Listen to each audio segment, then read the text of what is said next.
আমাদের বড় ভাই ছাত্র দলের সাবেক আহ্বায়ক 13 নং ছাত্র দলের বর্তমান যুব দলের মিরপুর থানার অন্যতম নেতা আমাদের আহসান হাবিব হাসান ভাই আমাদের সংক্ষিপ্ত কিছু কথা বলবেন।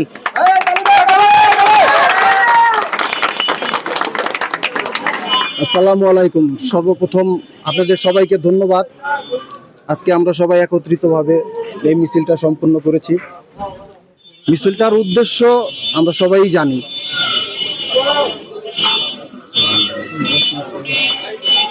আমাদের মামুন হাসান ভাই সে আমাদের 15 আসনের এবং আমাদের এই এলাকার সন্তান। উনি এমপি নির্বাচন করবেন। ওনার সাথে আমরা দীর্ঘদিন যাবত আছি। আমার মনে পড়ে এখনো আমি আজ থেকে 17-18 বছর আগে আমার কিছু রাজপথের সহকর্মী এবং রাজপথের যোদ্ধা এদেরকে নিয়ে ফয়সাল ভাইয়ের হাত ধরে মামুন হাসান ভাইয়ের সাথে রাজনীতি করতে এই রাজপথে নেমেছিলাম। এই রাজপথে আজকে আমাদের সাথে অনেকেই নেই। যেমন একজনের কথা বললেই না আমার প্রিয় বন্ধু ছিল মাসুদ। আল্লাহ ওকে এই স্বাধীনতা দেখার সৌভাগ্য দেয়নি। আল্লাহ ওকে বেহেশত নসিব করুক। ওর জন্য সবাই দোয়া করবেন এবং আমরা যেভাবে পারি ওর পরিবারের জন্য সহযোগিতা করব এবং ওর পরিবারের দিকে সবসময় লক্ষ্য রাখবো, জানি ওর সন্তান কখনো চোখের পানি না ফেলতে পারে। আমাদের সাথে আরো ছিল আমার এখন এক ছোট ভাই মিন্টু, আমার ছোট ভাই ছিল রাসেল, আমার ছোট ভাই সোহেল, আমার ছোট ভাই রতন, আনোয়ার, আমার ছোট ভাই সবচেয়ে একান্ত খুবই কাছের ছোট ভাই। দীর্ঘদিন যাবত আমি যেদিন থেকে রাজপথে ছিলাম সেদিন থেকেই শুরু করেছে প্রিয় ছোট ভাই রুবেল। আমার সাথে আরো আছে আমার খুবই কাছের এবং অত্যন্ত বিশ্বস্ত একটি ছেলে রাজু, এবং আমার দুঃসময়ে আমার সাথে সবসময় থেকেছে। আমার জন্য পুলিশের হাতে চরম বেদরক মারধর খেয়েছে আমারই খুব কাছের ছোট ভাই জুয়েল। গুটি কয়েকজন লোকজন নিয়ে রাজনীতি শুরু করেছিলাম ফয়সাল ভাইয়ের সাথে। ফয়সাল ভাই সে রাজনীতি করত, আমরা রাজপথে সবসময় ছিলাম। আমাদের এই মামুন ভাইয়ের সাথে আমরা দীর্ঘদিন যাবত তার প্রত্যেকটা প্রচারণায় সবসময় আমরা আপ্রাণ চেষ্টা করেছি যাতে তার সুনাম আমরা আমাদের এই 15 আসনে সব জায়গা ছড়িয়ে দিতে পারি। জানি না কতটুকু পেরেছি, বাকিটা আল্লাহ জানে, তবে মন থেকে চেষ্টা করেছি। আমরা সবাই দোয়া করব যেন মামুন হাসান ভাইয়ের মতো ভালো মানুষ আমাদের গার্ডিয়ান হিসেবে এই 15 আসনের এমপি হিসেবে আমাদের এখানে মনোনয়ন পায় এবং নির্বাচনে জয় নিয়ে আসে। ইনশাআল্লাহ মামুন ভাই জিতবে ইনশাআল্লাহ। জুলাইতে চলে আসবে, জুলাই নিয়ে কি প্রোগ্রাম আছে? জুলাই নিয়ে আমরা জুলাইতে যারা আহত হয়েছে তাদের পরিবারের সবসময় আমাদের পক্ষ থেকে আমরা খোঁজখবর নিচ্ছি, আর্থিক সহযোগিতা করতেছি। আমাদের পুলিশ সদস্য যারা ছিল তারাও অনেক কিছু হারিয়েছে, তারাও এই জুলাইতে